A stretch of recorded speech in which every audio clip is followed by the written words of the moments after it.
41장 바로의 꿈을 해석하다.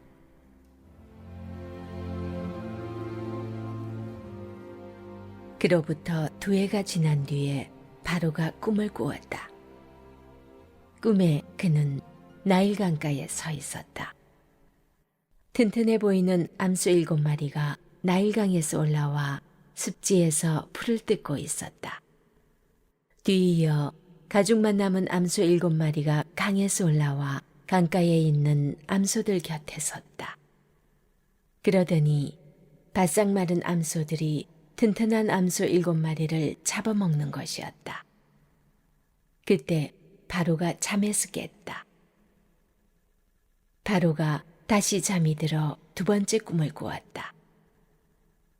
줄기 하나에서 튼실하고 찰염은 이삭 7이 자라났다. 곧이어 이삭 7이 더 자랐는데 이번에는 야위고 동풍에 바싹 마른 것들이었다. 그 야윈 이삭들이 튼실하고 찰염은 이삭들을 삼켜버렸다. 바로가 잠에서 깨어보니 또 다른 꿈이었다. 아침이 되자 바로는 마음이 뒤숭숭했다. 그는 사람을 보내어 이집트의 마술사와 현자들을 모두 불러들였다. 바로가 그들에게 자신이 꾼 꿈을 이야기했으나 그들은 그 꿈을 바로에게 해석해 주지 못했다. 그때 술잔을 맡은 관리가 용기를 내어 바로에게 말했다. 제가 오래전에 경험한 일을 미리 말씀드렸어야 했는데 이제야 생각났습니다. 전에 왕께서 종들에게 노하셔서 저와 빵을 맡은 관리를 경호대장의 집에 가두신 적이 있습니다. 그때 저희 2사람이 같은 날 밤에 꿈을 꾸었는데 각자 꾼 꿈이 저마다 의미가 있었습니다. 마침 그곳의 경호대장의 소유였던 젊은 히브리종 하나가 저희와 함께 있었습니다. 저희가 꾼 꿈을 그에게 얘기했더니 그가 저희 꿈을 각기 다르게 해석해 주었습니다. 그리고 모든 일이 그가 해석한 대로 되어서 저는 복직되고 빵을 맡은 관리는 기둥에 매달렸습니다. 바로가 즉시 사람을 보내어 요셉을 불러오게 했다. 사람들이 서둘러 그를 감옥에서 끌어냈다. 요셉은 머리털을 깎고 깨끗한 옷을 입고서 바로 앞으로 나아갔다. 바로가 요셉에게 말했다. 내가 꿈을 꾸었는데 아무도 그것을 해석해주는 사람이 없다. 그런데 너는 꿈 이야기를 듣기만 하면 해석해낸다고 하더구나. 요셉이 대답했다. 제가 아니라 하나님께서 하시는 것입니다.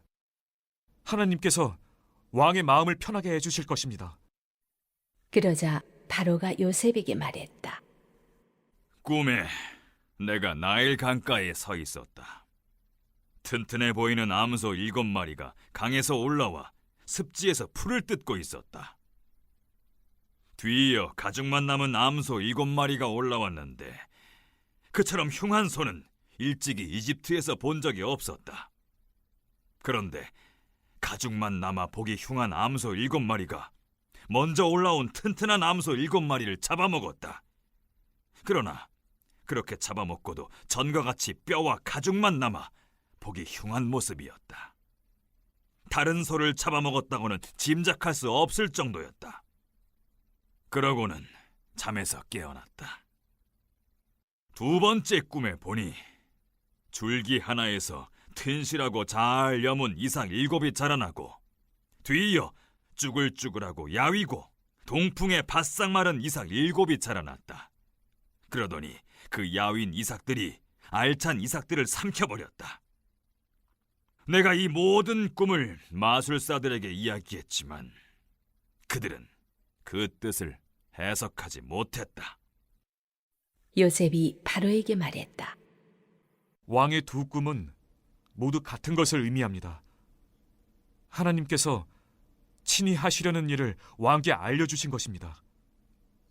튼튼한 암소 7마리는 7패를 뜻하고 튼실한 이삭 7도 7패를 뜻합니다. 그 둘은 같은 꿈입니다. 뒤이어 올라온 병들고 흉한 암소 7마리도 7패를 뜻하고 야위고 동풍에 바싹 마른 이삭 7도 마찬가지입니다. 그것들은 모두 7년 흉년을 의미합니다. 그 의미는 앞서 말씀드린 것과 같이 하나님께서 친히 하시려는 일을 왕께 알려주신 것입니다. 앞으로 7해 동안은 이집트 전역에 큰 풍년이 될 것입니다. 그러나 그 뒤에 이어지는 7해 동안은 흉년이 닥쳐 이집트 전역에 들었던 풍년의 흔적을 말끔히 지워버릴 것입니다. 그 흉년으로 인해 나라가 텅 비고 전에 들었던 큰 풍년의 흔적조차 사라지고 말 것입니다. 기근이 온 나라를 휩쓸 것입니다. 왕께서 같은 꿈을 2번이나 꾸신 것은 하나님께서 이 일을 행하시기로, 그것도 속히 행하시기로 결정하셨다는 뜻입니다. 그러니 왕께서는 지혜롭고 경험 많은 사람을 찾으셔서 그에게 나라를 맡겨 관리하게 하시는 것이 좋겠습니다. 그런 다음 감독관들을 임명하셔서 풍년이 드는 7해 동안 이집트 전역을 감독하게 하십시오. 그들에게 앞으로 풍년이 드는 동안 생산되는 온갖 식량을 거둬들여 왕의 권한으로 곡식을 비축하게 하고 각 성읍에 보관하여 장차 식량으로 삼게 하십시오. 이 곡식을 저장해 두셔야 앞으로 이집트에 닥칠 7년 흉년 동안 활용하실 수 있을 것입니다. 그렇게 해야 이 나라가 흉년으로 망하지 않을 것입니다. 바로와 그의 신하들이 이 제안을 좋게 여겼다. 바로가 신하들에게 말했다. 이 사람이야말로 우리에게 필요한 사람이 아니겠소? 이 사람처럼 그 안에 하나님의 영이 있는 사람을 어디서 찾을 수 있겠소? 바로가 요셉에게 말했다. 그대야말로 우리가 찾는 사람이요. 하나님께서 그대에게 앞으로 일어날 일의 내막을 알려주셨으니 그대처럼 자격을 갖춘 사람, 그대처럼 경험 많고 지혜로운 사람도 없을 것이요. 이제부터 그대가 내 일을 맡아보시오. 나의 모든 백성이 그대에게 보고할 것이요. 내가 그대보다 높은 게 있다면 왕이라는 사실뿐이요. 바로가 요셉을 임명하면서 말했다. 이집트 온 땅을 그대 손에 맡기겠소. 그런 다음 바로는 자신의 손가락에서 인장반지를 빼내어 요셉의 손가락에 끼워 주었다. 바로는 요셉에게 가장 좋은 세마포 옷을 입히고 목에 금목걸이를 걸어 주었다. 그리고 왕의 전차에 버금가는 전차를 내주어 요셉이 마음대로 쓰게 했다. 요셉이 전차에 올라타자 사람들이 이렇게 외쳤다.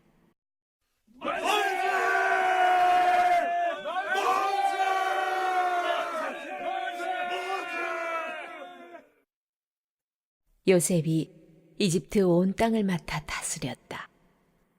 바로가 요셉에게 말했다. 내가 왕이지만 그대의 허락 없이는 이집트에서 어느 누구도 손가락 하나 움직이지 못할 것이요. 바로는 요셉에게 하나님께서 말씀하시며 그분은 살아계시다는 뜻의 사브낫 바네아라는 이름을 지어주고 헬리오폴리스라는 온의 제사장 보디베라의 딸 아스낫을 그에게 아내로 주었다. 요셉은 자신의 임무에 따라 이집트 온 땅을 둘러보았다. 요셉이 이집트 왕 바로를 위해 일하기 시작할 때에 그의 나이 30살이었다. 요셉은 바로 앞에서 물러나오자 이집트에서 일을 시작했다. 풍년이 든 7해 동안 그 땅은 풍성한 곡식을 냈다. 요셉은 이집트에 찾아온 7해 풍년 동안 생산된 식량을 거두어들여 여러 도시에 비축했다. 각 도시마다 주변 밭에서 거두어들인 잉여 농산물을 저장하게 했다. 요셉이 얼마나 많은 곡식을 거두어들였던지 바다의 모래처럼 많았다. 나중에는 그 수를 헤아리는 것조차 포기해야 할 정도였다. 요셉은 7해 흉년이 닥치기 전에 온의 제사장 보디베라의 딸 아스나스에게서 2 아들을 보았다. 요셉은 이렇게 말하며 맏아들의 이름을 있다라는 뜻의 므낫세라고 했다. 하나님께서 나의 모든 고난과 내 아버지의 집을 잊게 해주셨다. 그리고 또 이렇게 말하면서 둘째 아들의 이름을 갑절의 번성이라는 뜻의 에브라임이라고 했다. 하나님께서 내 슬픔의 땅에서 나를 번성하게 해주셨다. 7해 풍년이 끝나고 요셉이 말한 대로 7해 흉년이 찾아왔다. 모든 나라가 기근을 겪었으나 식량이 있는 나라는 이집트뿐이었다. 기근이 이집트 전역으로 확산되자 괴로움에 빠진 백성이 바로에게 먹을 것을 달라고 부르짖었다. 바로는 이집트 사람들에게 이렇게 말했다. 요셉에게 가서 그가 일러주는 대로 하여라. 기근이 더욱 심해져 이집트 온 땅을 덮자 요셉은 곡식 창고를 열어 비축해 두었던 식량을 이집트 사람들에게 팔았다. 기근이 극심했다.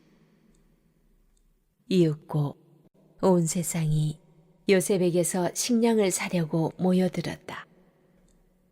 기근이 온 세상을 덮쳐 새로운 단락을 시작하면서 때를 알려주는 표현이 등장합니다. 만 2년이 지난 후 술 맡은 관원장이 복직된 시점 기준이죠.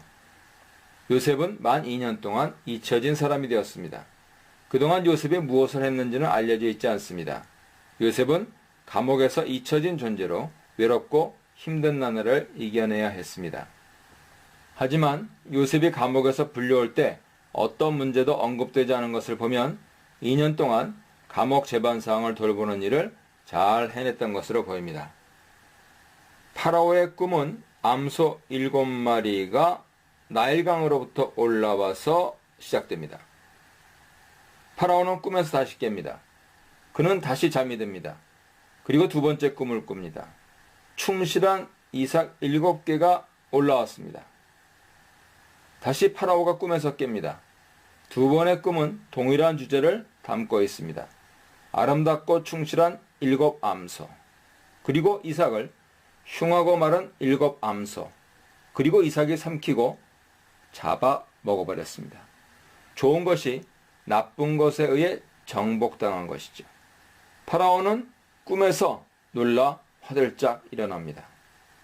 다음날 아침 파라오는 지난 밤 꿈 때문에 번민했습니다.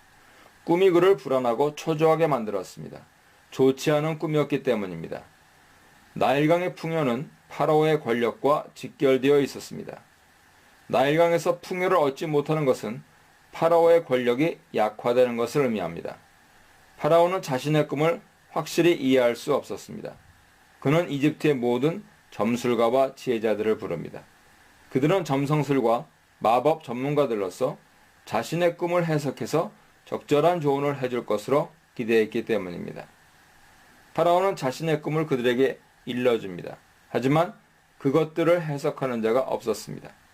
아마도 점술가와 지혜자들이 이런저런 해석을 내놓았을지 모르는데 그들의 설명은 파라오를 만족시키지 못했던 것으로 보입니다.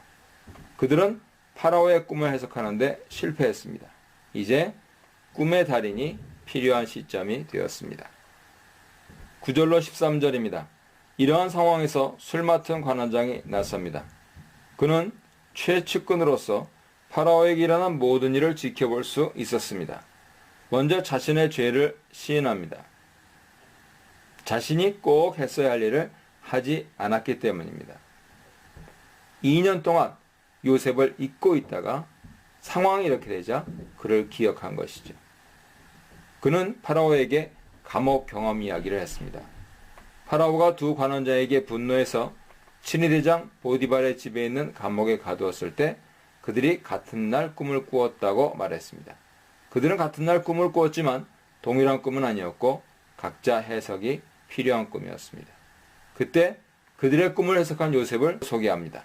술 맡은 관원장은 요셉을 진리장 보디발의 종, 히브리 청년이라고 소개합니다. 히브리 청년이라는 표현은 보디발의 아내가 요셉을 가리켜 말했던 히브리 사람, 히브리 종에 이어서 세 번째로 등장하는 표현입니다. 히브리라는 표현을 통해 요셉의 민족 배경이 강조되죠. 그러한 요셉 출신의 문제는 전혀 대두되지 않습니다. 그는 그들의 꿈을 제대로 해석했기 때문이죠. 술 맡은 관원장은 파라오에게 자신들이 요셉에게 꿈을 일러주었을 때 요셉은 그들의 꿈을 각자에 따라서 적절하게 해석해 주었다고 합니다. 요셉이 해석한 꿈대로 자신은 복직되었고 또 꿈눈 관원장은 처형되었다는 것이죠. 여기서 우리는 세 가지 꿈에 대해 구별할 필요가 있습니다. 창세기 37, 41장에서 세 꿈을 만납니다. 요셉의 꿈, 두 관원장의 꿈, 파라오의 꿈입니다. 세 가지 꿈은 한 가지 점에서 일치하는데 모두 두 개의 꿈을 꿨다는 것이죠. 하지만 세 꿈은 내용과 전개 과정에서 다릅니다. 먼저 요셉의 꿈을 보겠습니다. 요셉이 꾼 두 개의 꿈은 동일한 꿈의 반복이었습니다. 첫째 꿈은 곡식단에 관한 것, 두 번째 꿈은 해, 달, 열한별에 관한 것이었습니다. 동일한 주제를 다루고 있는 꿈의 반복입니다. 그 꿈은 너무나 분명해서 특별한 해석이 필요하지 않습니다. 요셉이 해석해 주지 않아도 아버지와 형제들은 꿈의 의미를 알아차렸습니다. 요셉이 장차 통치자가 될 것이라는 사실이었죠. 요셉의 꿈은 요셉의 이야기를 이끌어가는 중심 주제 역할을 합니다. 꿈의 내용이 무엇인가가 문제가 아니고 과연 요셉의 꿈이 실현될 것인가 하는 게 문제죠. 요셉의 꿈이 실현된다면 어떻게 실현될 것인가 하는 것이 요셉 이야기의 관심사입니다. 두 관원장의 꿈은 전혀 다른 결과를 가져오는 반대 꿈입니다. 동일한 날의 꿈을 꾸었고 내용도 유사하지만 정반대 결과를 갖고 왔죠. 그래서 두 관원장의 꿈은 적절한 해석이 필요한 꿈입니다. 자신들은 꿈의 내용을 해석할 수 없어서 요셉의 도움을 필요로 하지요. 두 관원장의 꿈은 요셉이 꿈의 달인 바알 할러모트임을 증명하는 사건이 됩니다. 두 관원장은 요셉의 해석대로 서로 다른 운명을 맞습니다. 한 사람은 복직되고 한 사람은 처형됩니다.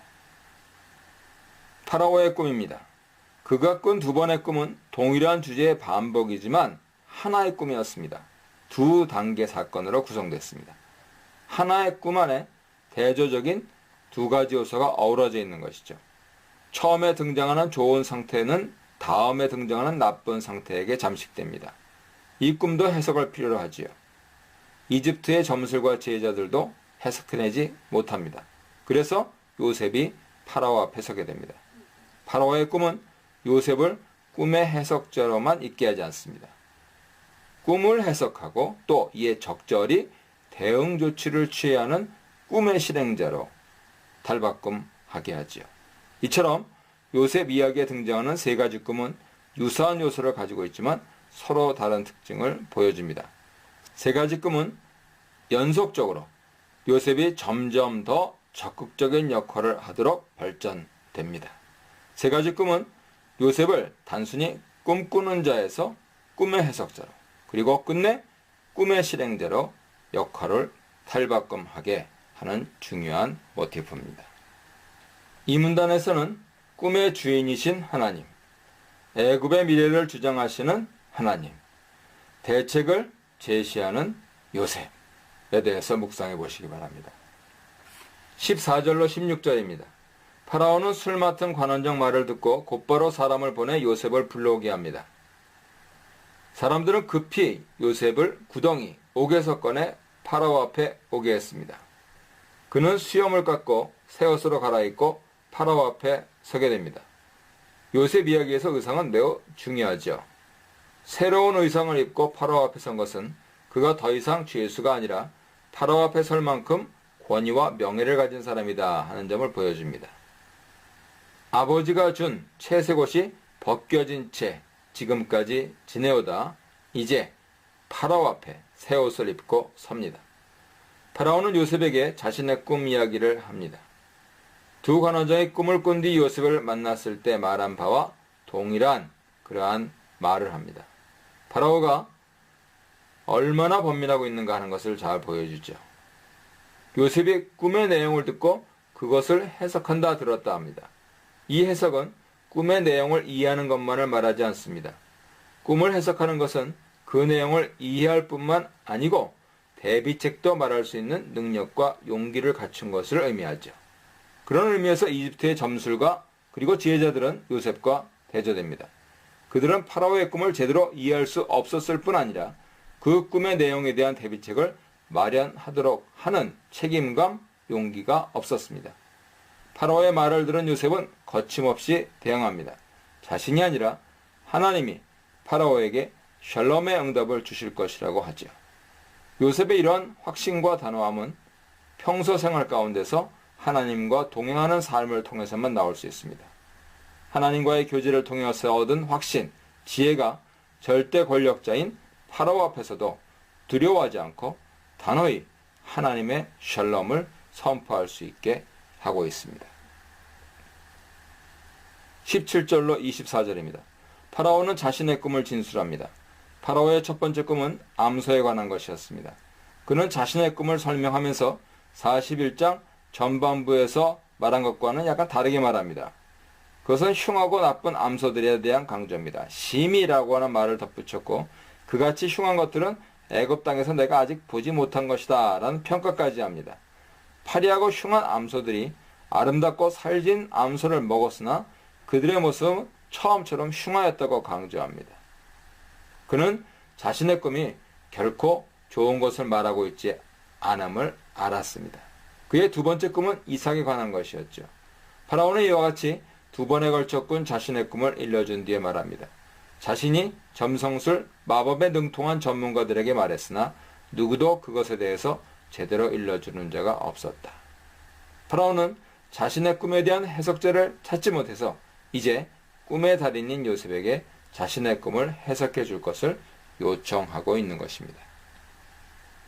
25절로 36절입니다. 요셉은 파라오의 꿈 이야기를 듣고 말합니다. 두 가지 꿈은 하나고 하나님께서 자신이 하실 일을 파라오에게 일러주신 것이라고 합니다. 이어서 꿈 내용을 해석합니다.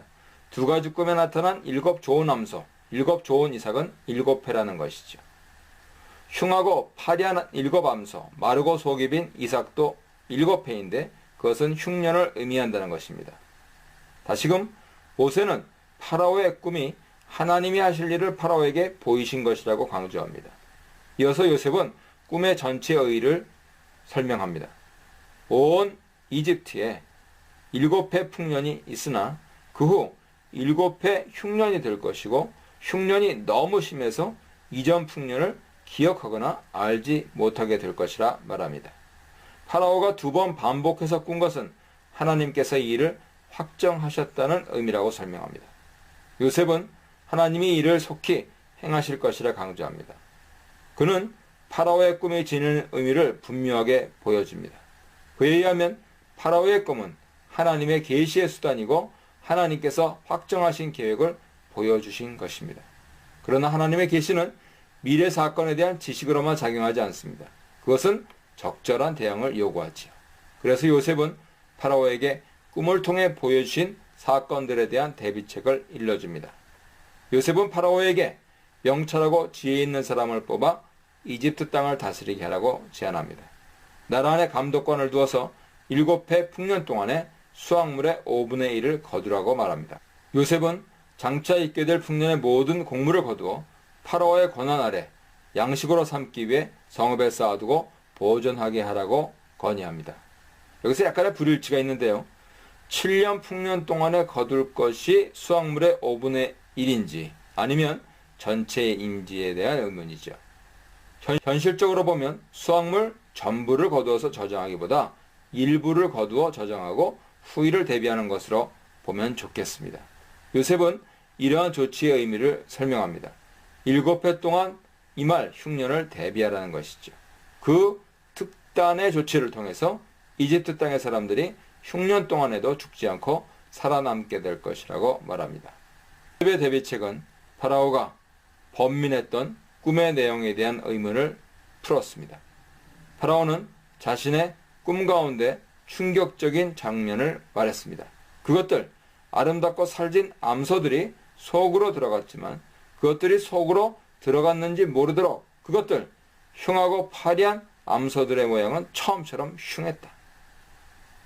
풍년이 든 7년 동안 넘쳐나는 곡물을 저장해 두었다가 흉년이 들 때 사용하면 나중에 등장한 암소들은 처음처럼 흉하고 파리한 모습으로 있지 않게 되니 적어도 그들도 영양을 섭취하고 흉하고 파리한 모습만으로는 머물러 있지 않게 되어 대안으로 작용하고 있다 하는 것이 드러납니다.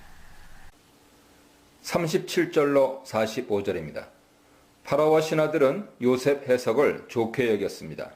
파라오는 요셉의 해석을 들으면서 신적인 지혜와 영감을 깨닫게 됐죠. 그래서 신하들에게 요셉과 같이 하나님 영이 그 안에 있는 사람을 만나보기 어렵다고 말합니다. 그리고 요셉에게 이 모든 것을 하나님이 알게 하셨고 그렇기 때문에 요셉과 같이 명철하고 지혜 있는 자가 없다라고 대답합니다. 이집트 최고의 통치자인 파라오가 하나님의 영에 대해서 말합니다.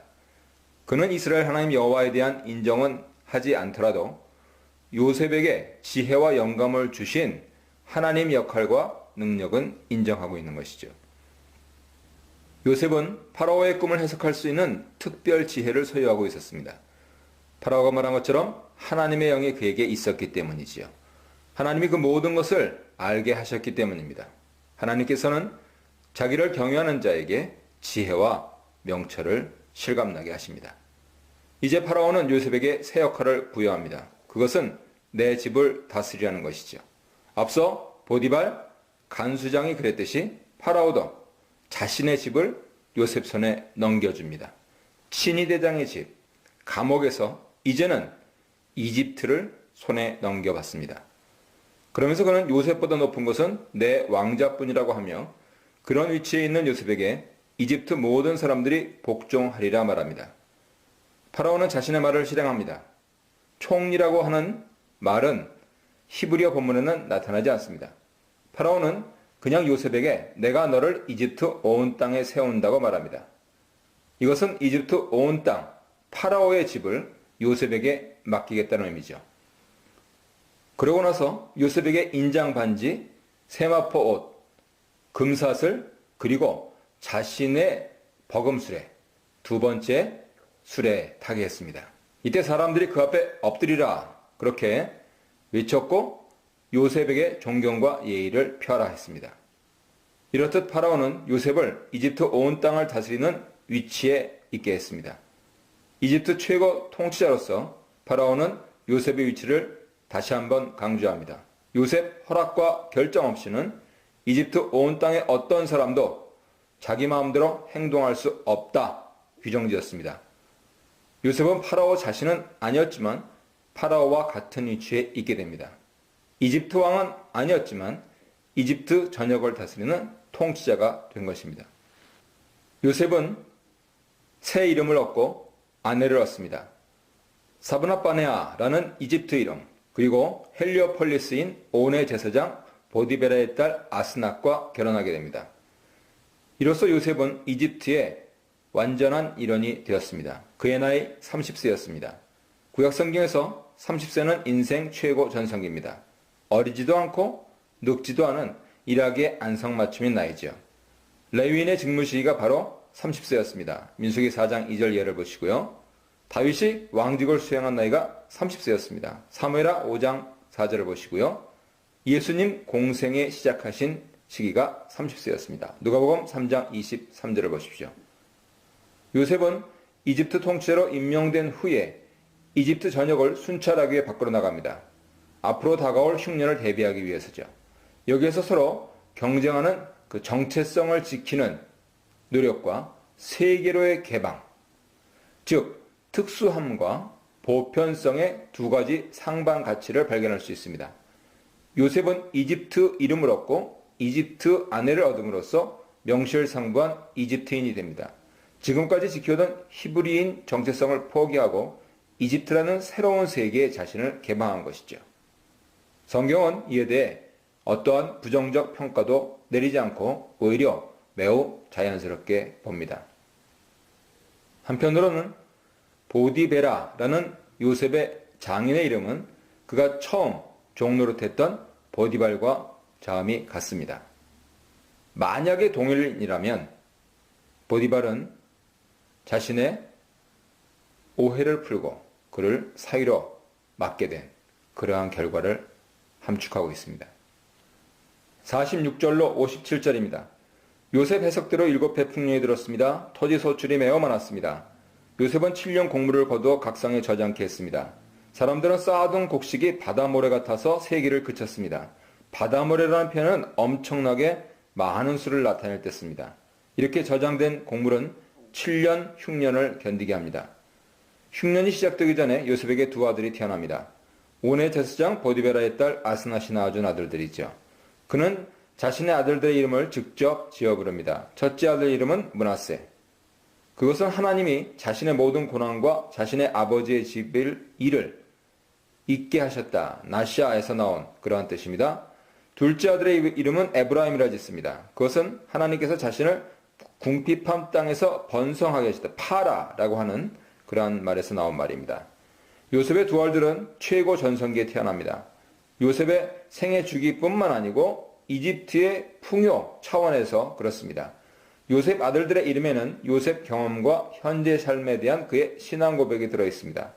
하나님은 첫째 아들을 출생을 통해서 그동안 요셉이 경험했던 모든 고난을 잊게 하셨습니다. 특히 자신을 그토록 어려운 처지로 몰아넣은 형제들에 대한 나쁜 감정도 털어낼 수 있었습니다. 요셉은 둘째 아들 이름을 통해서 하나님이 자신에게 주신 번성함을 고백합니다. 특별히 7년 풍년은 이러한 복과 은혜의 실제 모습이죠. 요셉은 두 아들의 이름을 부를 때마다 하나님의 인도하심을 고백하고 하나님 주신 복과 은혜를 찬양합니다. 이제 7해 풍년이 끝나고 흉년이 찾아옵니다. 모든 나라에 기근이 있었지만 이집트 온 땅에는 양식이 있었습니다. 7년 풍년 동안 요셉이 쌓아두도록 한 양식이죠. 기근 때문에 백성들이 파라오에게 부르짖자 파라오는 요셉에게 가서 그의 말을 들으라고 합니다. 요셉은 모든 창고를 개방하고 저장해둔 곡물을 백성들에게 팝니다. 온 땅에 기근이 심하자 온 땅에서 곡식을 사려고 이집트 요셉에게로 왔습니다. 여기서 온 땅은 이집트 주변 온 나라들을 의미합니다. 요셉에게 찾아온 온 땅 사람들 가운데 요셉 형제들도 있기 때문입니다. 이러한 마지막 언급은 이 내러티브의 발전을 도모하면서 이제 말씀을 듣는 사람들의 시선을 이집트가 아니라 가나안으로 돌리게 하고 그리고 말씀의 무대를 전환시키는 기능을 합니다. 모든 일이 요셉 해석대로 됩니다. 파라오의 꿈은 그대로 이루어졌습니다. 하지만 파라오의 꿈의 성취와 실현은 요셉의 꿈의 성취입니다. 요셉은 다스리는 자로서 자신의 가족뿐 아니라 온 세계 앞에 우뚝 서게 되었습니다. 요셉은 파라오의 꿈을 해석하기에 앞서서 하나님께서 샬롬의 응답을 주실 것이라고 말했습니다. 이 샬롬은 단순히 파라오와 이집트만을 위한 것이 아니라 요셉을 비롯한 야곱 일가 그리고 온 땅에 주시는 샬롬입니다.